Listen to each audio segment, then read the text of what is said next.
Hello, Laura J here with the amazing Laura Marcos, and we are coming to you about a very precious and tender topic right now, and that is the children. And there are many who are going down the rabbit holes that Laura went through on the weekend into the pain and experiencing what's happening, because as a medicine woman, she understands her role in transmuting energies and the fact that we are energetic beings and that some have greater capacity because that's simply what that soul's mission was, and this is Laura's.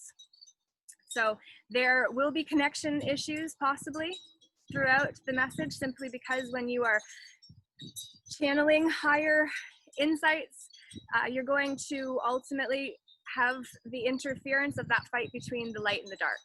And that's ultimately what we're all in right now. I'm going through, I made a big mistake myself today that is rippling, and ultimately that couldn't have happened at a more precise time than before this call, because both Laura and I are stepping up and putting our heads on the line, so to speak, if you talk in terms of raising your head above the parapet. And a parapet is the high and low point on a bridge, castle, drawbridge kingdom, which ultimately we are these kingdoms. And then also we have to understand that the kingdom that we have the opportunity to create is when we drop Jacob's ladder from upwards to heaven to horizontal to be heaven on earth, which was the realization that came to me this afternoon. And so all of this is to say, this weekend, Laura Marcos, who is an incredible medicine woman, I am grateful to have the opportunity to introduce you to now.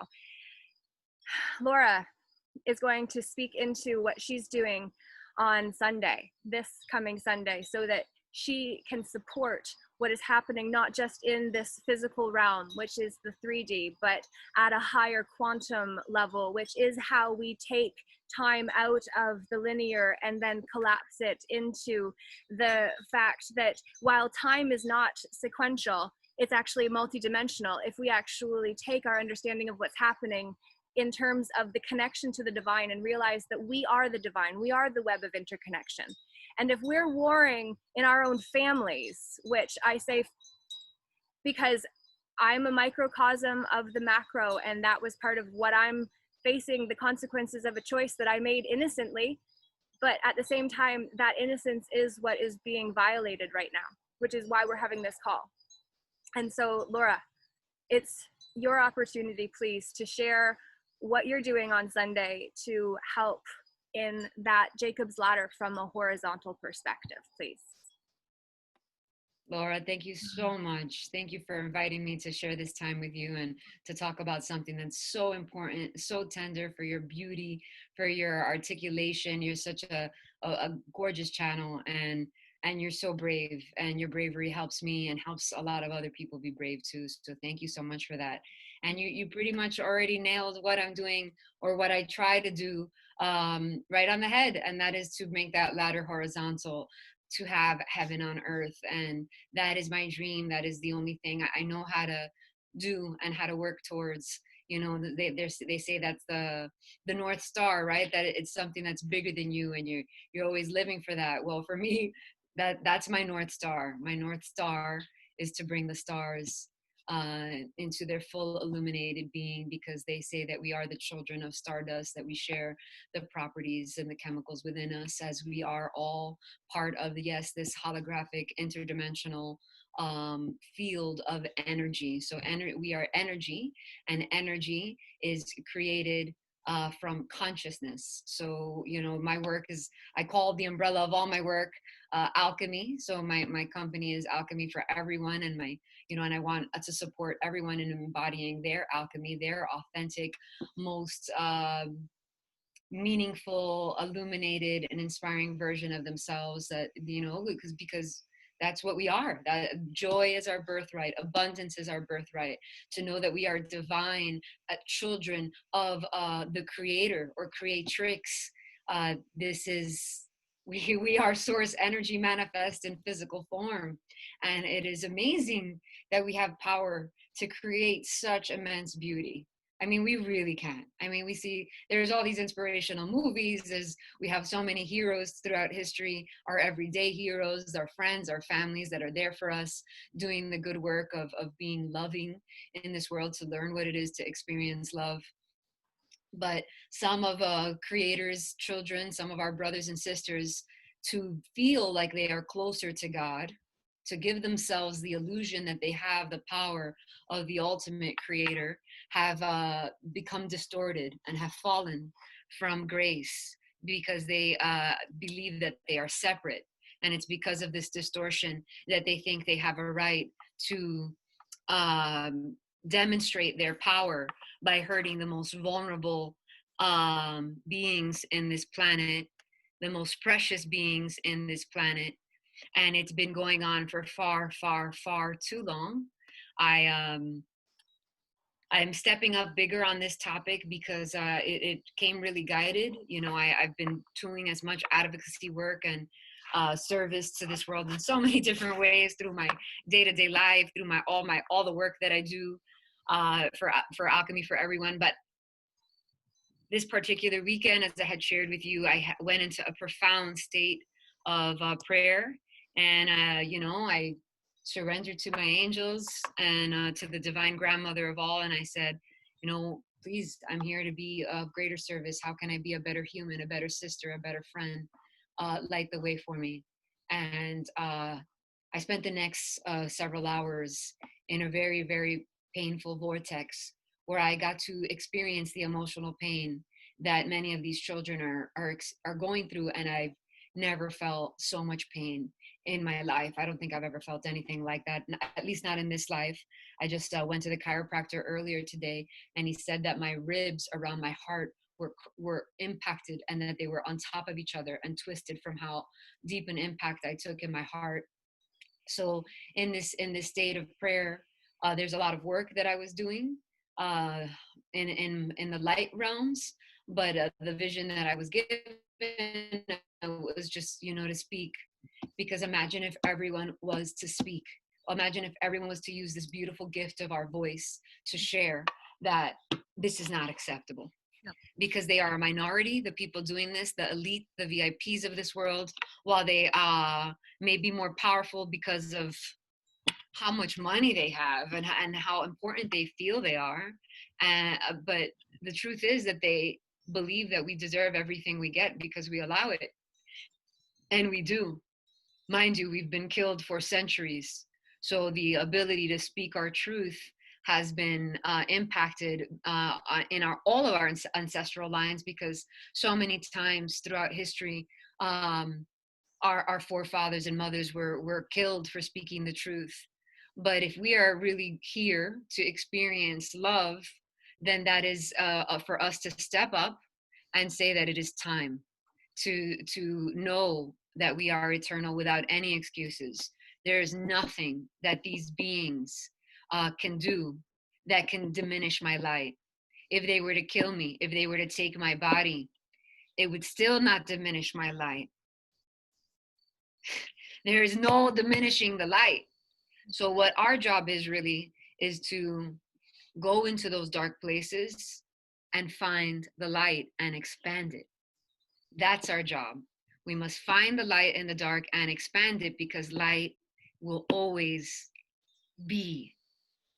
It will always be eternal. And we will always return to this awareness that we are light. So, but I feel also that there's a lot of angels. They are so eager to help us. We do need every angel in a body, every angel outside a body, everyone. But the thing is, the angels are waiting for us to say it's not okay. Yeah. So we want to start to open the vortex of these kinds of conversations so that all of us can step up finally that's what we all want. It's not just me, it's not just you. We all want heaven on earth for our children. We want it for ourselves. We can make it. I believe it. And I feel that where my calling is and where I could make a difference is through resonance, through the resonance of sound, through our own voice, by singing medicine songs. Yeah. So if I may continue and just explain a little bit about what medicine songs are. But medicine songs are sacred songs that are gifts from spirit to help people move energy. So maybe we need to like release sadness and grief. Maybe we need to let go and lose control. Maybe we are going to invoke healing. Maybe we need to tell a story. Maybe we want to help our ancestors rise and heal as well. So there's so many purposes, right? We can use them as lullabies to help our children fall asleep and know that they're loved. So a lot of them are can be call and response. They can just repeat the same lines over and over again because it's very powerful because it trains the subconscious. Also illuminates and adds. And a lot of these songs illuminate consciousness. So they can be in any language. They can, I'm sure there are people out there that feel true medicine songs are those sung by shamans, and they are icaros that have special healings in them.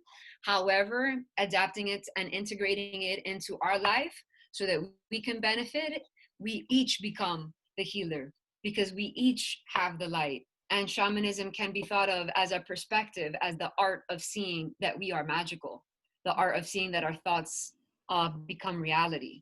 So I am, so the prayer is so the songs are prayers. So this coming Sunday, the 16th, 4 p.m. here in Arizona, which is Pacific time, 7 p.m. Eastern time, I'm going to be singing some medicine songs, which is, such an honor and delight for me. I feel like I'm a guardian of these songs and want to share them in a very sacred way. But they're so beautiful. You could sing them to yourself. You can sing them to your children.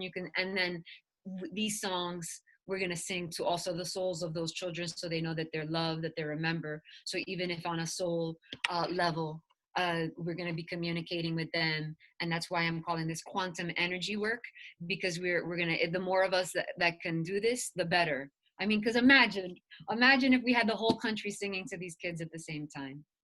Yeah, absolutely. That's what it takes. It's reaching the tipping point. And like over the last 3 years, I've done handstands, and it sounds like a ridiculous reference in relation to this maybe, but actually it's perfectly relevant because it's play. And it's a way that I've been able to honor myself and my body and also practice a new skill set and be able to ultimately learn about what the tipping point in collective consciousness felt like physically. Because there was a time when I went up to get into that position of the inversion, which is essentially what we're intending to do by flipping around, singing the medicine songs to offer healing and to let the angels know that indeed we do receive gratefully their support and are open to changing our ways in order to be able to receive the assistance that is always available to us, but that will never be imposed upon us because of our free will. And so we always have to actually ask for the assistance of our divine guides in order to receive it, right? To be able to actually exercise our free will of choice, which is why to actually reach a state of inversion, what I found in my journey of learning how to do handstands was that there was a point when I flipped upside down and then almost went back down, but then didn't quite fall as fast as what I used to, and there was growth. And I felt it, and I felt the growth point, which I call the tipping point, which is generally what it's called when we reach that number in mass, which is like the 100th monkey effect, where, there were monkeys on an island and they were fed sweet potatoes onto the beach. And the sweet potatoes the monkeys would eat, except for one day, one of them fell into the water, and then the monkey that wanted it went in, grabbed it, wiped it off, and then ate it and found it didn't get grit in its teeth because it had been cleaned off by the water. So it told all of the ones that it loved about this secret that was really super awesome. And eventually, when the 100th monkey actually found out this secret, suddenly all monkeys everywhere knew to wash their sweet potatoes. And that's what we need to do, which is why if we feed the fear, if we feed the rabbit hole that says, look at their torture and like actually go down there and sit in that, but then just get succumbed by it. It's like when Jesus was walking through the valley of darkness with someone And it's just like all of those distractions are like the little gremlins coming out of the shadows. And when you are willing to stand in your light and be a lighthouse for the people that need to be reminded of the light within them that is being squashed and literally sucked out of these children, because energetically the dark, the evil, which is live backwards, essentially feed off of fear and anger and then create pain. So we're in that vicious cycle if we allow ourselves to get depressed like that. And then also remember too that we live within an abusive parental system culturally, where these elite are the ones that we have given power to, and then they exercise that upon us in the guise of our best interest, when actually it's to cover up all of the manipulation, torture, and craziness that's happening behind the scenes that nobody sees except for the ones that work there, and then depend on that very system to feed them, which means then they can't say anything. And that's part of the reason that Hollywood is so full of this and nobody can speak up, because as Kanye West said recently, if anybody speaks up, they lose everything. Yeah, that's why everyone needs to speak up. It's like just the basic kind of concept from like a lot of us that have studied psychology or social work, basic psychology. If a community gets together and says to the bully, "No more," then it has to stop, because it's not permitted by the community. So because so many people are boxed into the consciousness that they may have been born into. So like maybe they were born into like a sports family and they've got sports consciousness. Nothing wrong with sports are great, but some people, that's all they know. They just got sports brain and sports consciousness, and let's go drink some beer, and they're part of us too, they're our family too. But that's just one small example that happens to be maybe a bigger example in this country. But we're still learning that we're not even independent thinkers. Like we don't even get that yet.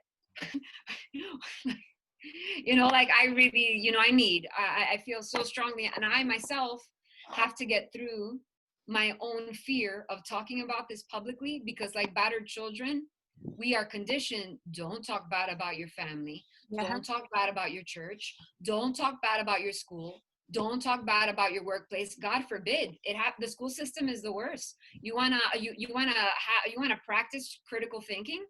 Well, you might end up in the broom closet.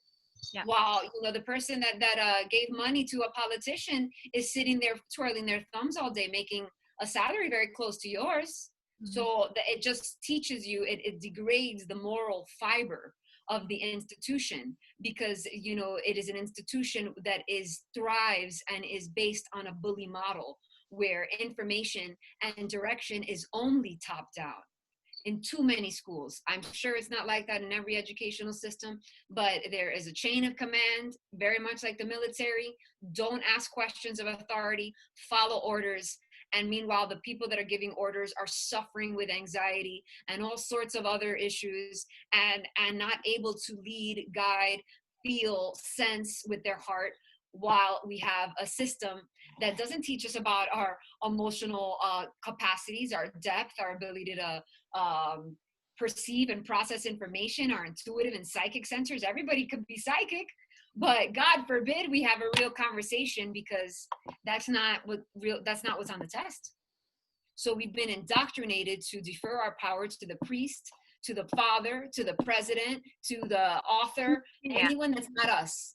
And the conditioning is so deep that I am now in my early 40s, and I'm still coming to grips with the profound nature of how deep this conditioning goes, and how much I've minimized myself, my intelligence, and my light to fit into these boxes. So I'm at a point, that it's just not acceptable anymore. Not everyone's gonna like me, because when you speak your truth, you can't please everyone. Well, this is like even the conversation that I had mentioned earlier. It's just like my intention to do something helpful was not considerate of somebody else's perspective of that same thing, which meant that my innocent act or helpful act was actually the complete opposite. It was offensive, it was hurtful, it was all things that it wasn't intended to be, because of perspective, because of attachment to what was. And that's what we're dealing with now. It's like people would rather believe a convenient lie than the uncomfortable truth, which is why truth tellers throughout history have been silenced, and why we're actually in the situation that we are right now, where we're literally wearing masks, which, might I say also, as I shared with a few people today, that this, in terms of child trafficking, is a great way. Please help me. Oh, you can't see my voice and I can't speak up? Oh, fuck. They can't do anything if they're all you can see is terrified eyes. They can't make two terrified. The Lipstick Project was something, where it was like, oh, I can't even talk about that. It's just like Well, I'm looking up Peter John Dalglish, former United Nations chief and top UN founder for UNICEF, the world's largest children charity, was arrested in 2019 for child rape charges in Nepal. This picture is one of the most horrific pictures I've ever seen. Look at the eyes of that child. Oh. I mean, we have to look, literally, look at that. You guys can and this is the founder, the former chief. Can you do it again? Sorry. I just want to see if they can see. All right. Okay. So the article says that this man, the former chief of UNICEF, which by the way provides numbers. I tried to find their recent numbers, but I heard on an interview that they estimated 55 million children are trafficked, or something in that ballpark, right? And I guess they would know. they would know, being that the chief executive officer was convicted for just 5 years for sentenced for 9 years for abusing a 12-year-old boy and 7 years for molesting a 14-year-old. That is one of the saddest pictures I've ever seen in my life. So it just shows you how deep that. What a great cover. Oh, let's make UNICEF a child charity organization. That'll be the perfect cover for our satanic rituals. They say that's what Ashton Kutcher, for instance, what he represents, that has actually been just a front for what has actually been happening with the children that are rescued. And same with Oprah, with her school, right? It's like they are using... Wait, are you saying that Ashton Kutcher isn't really an advocate? Is that what you're saying? That's what I have seen others suggest, yes. But okay, if I may, thing about hearsay though too, right? It's just like you say somebody's name and then you get it wrong, you throw them under the bus, and it's just like he could very well be legitimate, and maybe you have something to share around that. But like these are the things that it's just like hearsay doesn't help anyone. Yeah, it's challenging because they have totally destabilized any information, because any information out there, you find the opposite, right? So since people can spin and make up everything, this is why I'm talking about the importance of being an independent thinker and learning how to use your body as a pendulum, as a divining rod. What does truth feel like? And yeah, I am stunted hearing some of the names in Hollywood, but everyone I've spoken to here lately, if I say Tom Hanks, they're like, yep. I'm like, everybody knew, I'm just finding out. And everybody's kind of like talking about it like common knowledge. Meanwhile, I'm shocked. The Ellen DeGeneres, they're like, oh, she's wearing t-shirts with pedophile symbols on them. And I have a friend that works in the Actors Guild, and another, friend that's in acting, and he's like, it's word on the street, everybody knows. So now I don't know what's really Ashton Kutcher. All I could tell you is that when he speaks and you hear the integrity of his soul, that resonates with me. So I don't, God knows that we're all in for a lot of surprises, but may the truth become so freaking clear that, and what we know for sure is these children need to be rescued, and they need our help. So, I don't want to spend too much of my wheels kind of like pointing fingers in to people in Hollywood, but I know this is where it's worse than anything that we can imagine. It truly is, and I don't think it would serve us too. And literally, I mismatched my teeth and the bite of my teeth in that moment. It's just like, I don't think that that's an accident. It's just like there are some things we're not meant to visualize, because then we just perpetuate the problem. Just in the same way that, the interviews with David Icke, for instance, that give so much information that after watching those 4-part interviews, you really feel informed. And if you don't know what I'm talking about, those are the interviews that David Icke did on London Real with Brian Rose, from the beginning of the pandemic to now, the point where we are before the next one, which basically those interviews with David Icke actually got David taken off of most social media platforms. He was completely discredited and disbanded. And then Brian Rose also had to seek a private platform to be able to continue to show what had taken place in terms of that interview, because it was offensive to Brian, who had been online for 12 years without any issue doing these interviews with various people. And then suddenly, David Icke comes on with information that is, connecting dots that, are not necessarily desired to be connected. And then because of that, then that video gets removed and censored, just as the internet is trying to reconnect over on Facebook, because there's a real connectivity issue in terms of what's allowed to be transferred through that medium of Facebook. It's still trying to reconnect. Like, this is the longest break because this is sensitive information that has just been figured out. Like, it's like, oh, they're transmitting a lot of light, right? So let's get back to the light. Yeah. Right? Because we've went down that rabbit hole of the darkness that then feeds the darkness, which is why it's still trying to reconnect. So fascinating. Nothing changed except for the energy of awareness. Now we're back on. 27 minutes and 44 seconds, that message came on at that exact point. It ended because I was saying the frequency of what we're sharing. And so David Icke has been sharing truths that sent me down some rabbit holes that you went down energetically, to be able to find some of the pain. David hasn't talked about the children as such, but all of it's connected. And so when we realize all of that, then we enter this state of cognitive dissonance where nothing feels right anymore. Nothing feels true. Everything feels terrifying. Everything feels scary. It's like, what do you mean somebody that I loved is involved in something so sick? What do you mean? And that's what we need to really shift attention away necessarily from the pain of it all, without suppressing that or trying to pretend it doesn't exist, and send love to that place, and to say to the angels, please, we're open, we're receptive. We ask for your assistance. We ask for divine interference. We ask for love and light of the highest degree. Please come be with us, all of whom are sentient beings.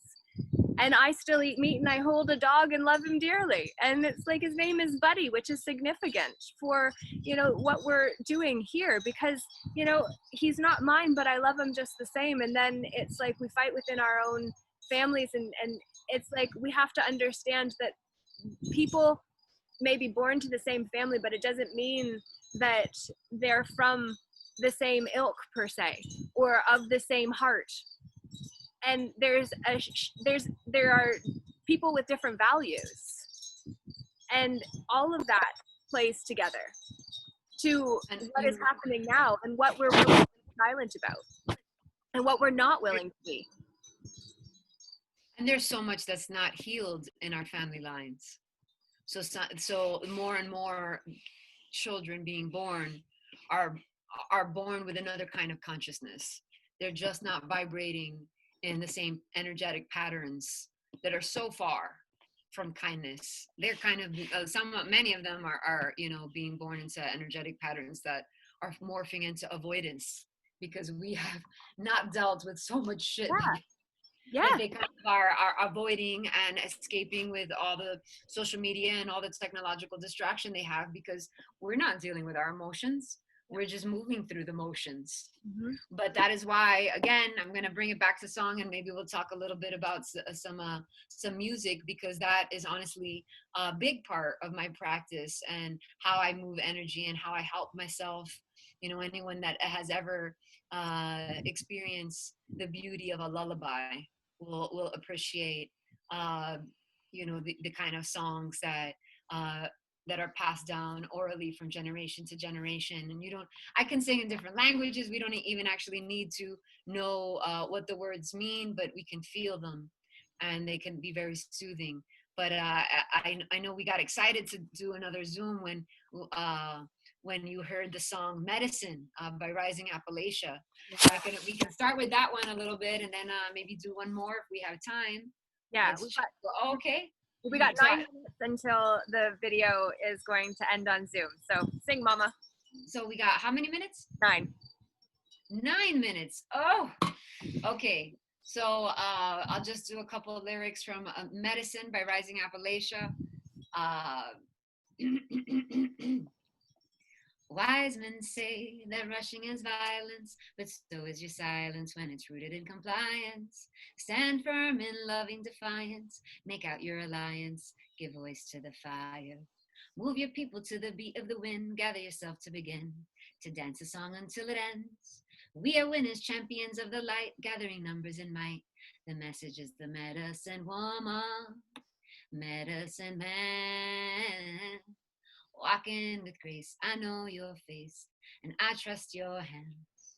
Medicine woman, medicine man. Walking with grace, I know your face, and I trust your hands. So the song goes on, but I kind of want to and that I definitely would call medicine music, and written by medicine women, inspired by medicine songs. So that's kind of like a modern day one. But wise men say that rushing is violence. Brilliant. So if rushing is violence, because rushing, you're not present. You're actually being violent to yourself because you're missing the beauty of the moment. So is your silence when it's rooted in compliance. Because if we keep bypassing all the many issues, that not all, we need each other, because I can't take every issue, you can't take every issue, but everybody's got to pick up an issue with that, and as much socially conscious buying power as possible. Everything we purchase, we should start thinking about where we're giving our dollars to. So that's something that it should become just part of our cultural value. Rushing is violence, so it's when rooted in compliance. Stand firm in loving defiance. Make out your alliance. Give voice to the fire. So, yeah, that's pretty self-explanatory. I think but that love can be defiance. Yeah. Love can be defiance. We are the warriors of the light, and love is defiance when we're actually able to rise above the expectations of what have become culturally acceptable ways to disrespect others, which is the pattern I'm in the process of dealing with myself personally, that showed up right before this call for a reason. And so I say that because I'm still working through my own stuff, but I also say that because we operate in a holographic universe where we are the microcosm of the macro. So whatever we are transmuting and where the dog goes to sleep is what the whole is transmuting to. And then on the same level that there are children in this world who are in tremendous pain, that are being subjected to tremendous pain and also tremendous brutality and just unimaginable imaginings.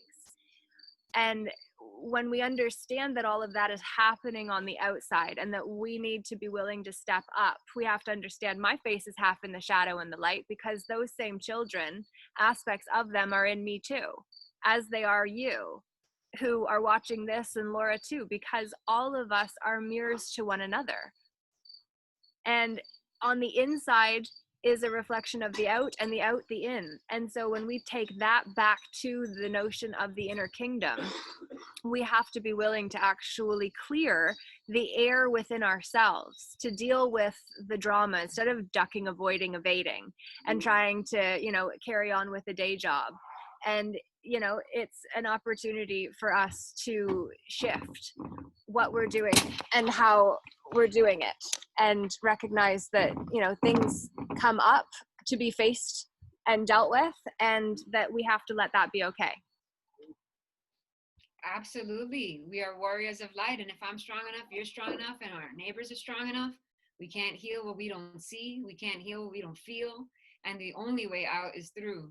So, I'm also just really learning how to re-love myself through this immense amount of pain. So I'm also doing the work in that form as well, because the pain is in it, and it hit my pain body.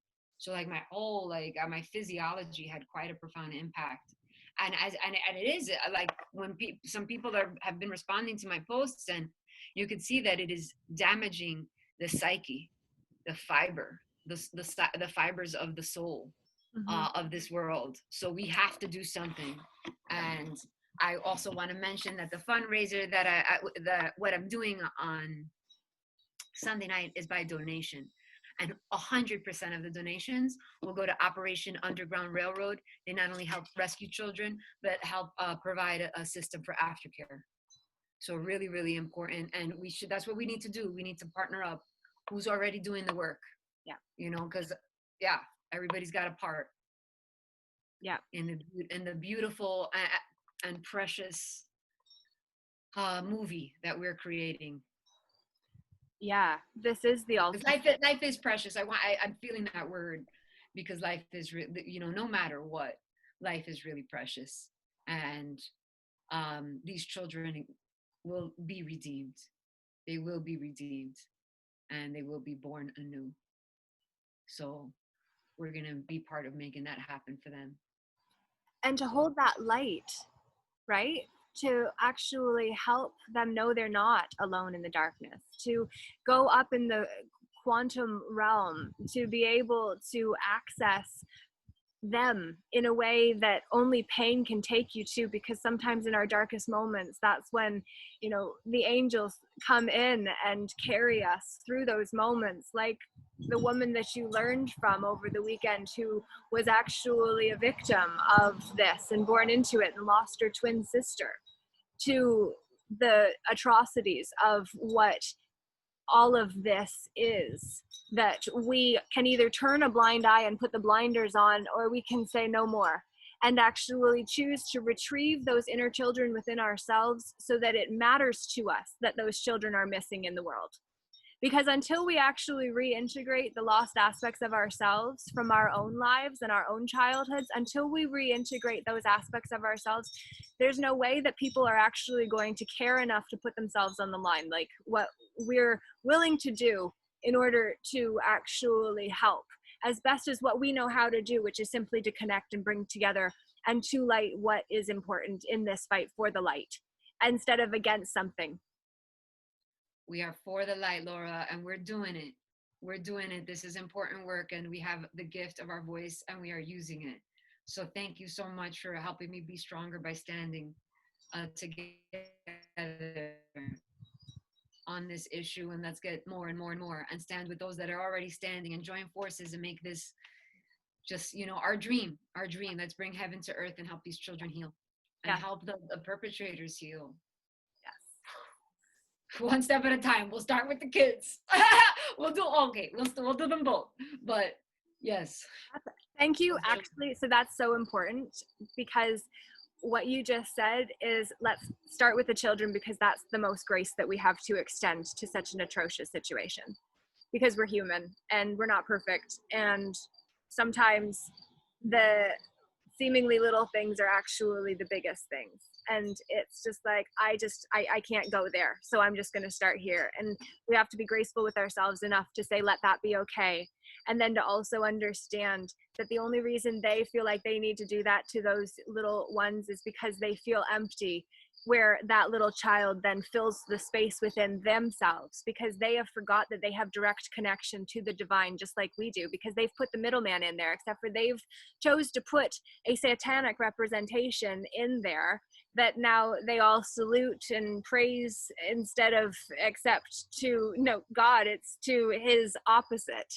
And then ultimately that's where a lot of this is coming down to. And I lost my train of thought, so it's your turn. Oh, sweetheart.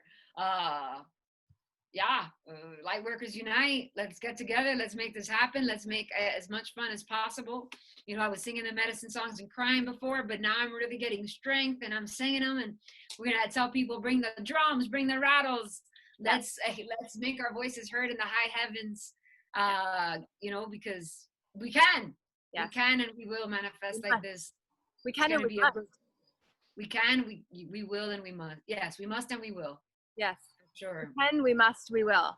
And so that's on Sunday, the 17th of August. Sunday, I believe, is the 16th at 4 p.m. There's a invite on my page, which is Alchemy number 4 for everyone. But I am Laura Marcos, and the invite will also be on my page. All the proceeds will go to Operation Underground Railroad. And I hope to do it once a month, every month, until I raise $13,000 for this organization. So we're going to do it. We're going to do it. It's unacceptable. I mean, why not? I can manifest that. You can manifest that. We can manifest that. Let's make it happen. Yeah, absolutely. So thank you for all that you're doing and for your willingness to advocate. I am conscious that names were referenced of people and hearsay, in terms of I had shared something that I had heard, and you as well. And so I'm conscious about that being an important thing to point out in all of this too, because we can't be throwing each other under the bus and making stories about each other, but we also have to be willing and able to filter through and sift through that information to find and discern. We have to discern information. We have to actually get back in touch with our intuition, which when Laura and I met, it was at a conference where she was actually presenting on intuition and getting back in touch with your intuition and learning to trust yourself and your inner voice. And learning your language is key in this life, because if we don't know how to speak to ourselves, then how can we expect to speak to anyone else? And so Laura has a lot to offer there, and we're actually trained in the same school of thought in terms of soul realignment, accessing the Akashic records to find who we are at soul level, to be able to bring more of that into our creative process. So we are sisters with a shared foundation in the higher realms in one aspect, and then have each went down different paths to become who we are and have that medicine. And song is something that we both resonate with. And so I am grateful to you for being willing to sing and lead the song when others may not be so willing or able to lead the way that you are. So thank you for what you're doing, truly. And then also may that be a reminder to each who are watching this, to simply say that we're all here now for a reason. We are the tribe that we came from's best bet. We're the only ones that are here. Like, there's not somebody, like, there's no savior coming. Like, we're it. So we have to simply figure out how to drop the walls and to weave a web and find ways to actually bring forgiveness into our own hearts, so that it's us and them, which make it the We Too movement, where we are united in an inclusive opportunity instead of one that raises one group over another and creates further division. Because if we're focused on this box, we don't have the capacity to look outside of that box.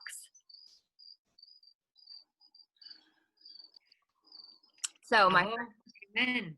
And they say, Aho, Amen, Om Shanti Om. Thank you so much, dear. Thank you so much. Thank you. And we had 4 extra minutes actually. Well, we have three more minutes from here to when this should be cut off for the hour meeting on Zoom.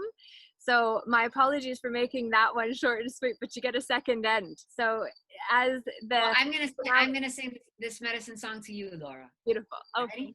yes. Porque te quiero tanto, porque te quiero tanto, tanto, tanto, porque te quiero tanto, porque te quiero con todo mi corazón. Hey, Ana, hey, ne, oh, way. Because I love you so much.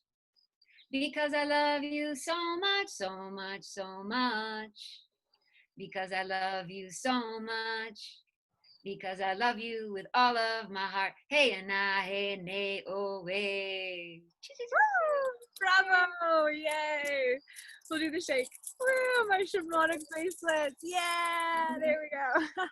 Fantastic. Thank you very much, Laura. And thank you for what you're going to be doing on Sunday at 4 p.m. Pacific time, 7 p.m. Eastern Standard Time, 12 o'clock if you're midnight if you're over in the UK, and anyone who is able to be there live to be part of that vibe, thank you for what you're doing for every one of us and them who are trapped in this, and then to know that we're trapped in a pretty crazy creatrix, as you said yourself. And so instead of being in the matrix that we can be trapped by, what if we actually stepped into the creatrix that we create instead, and let that be the difference?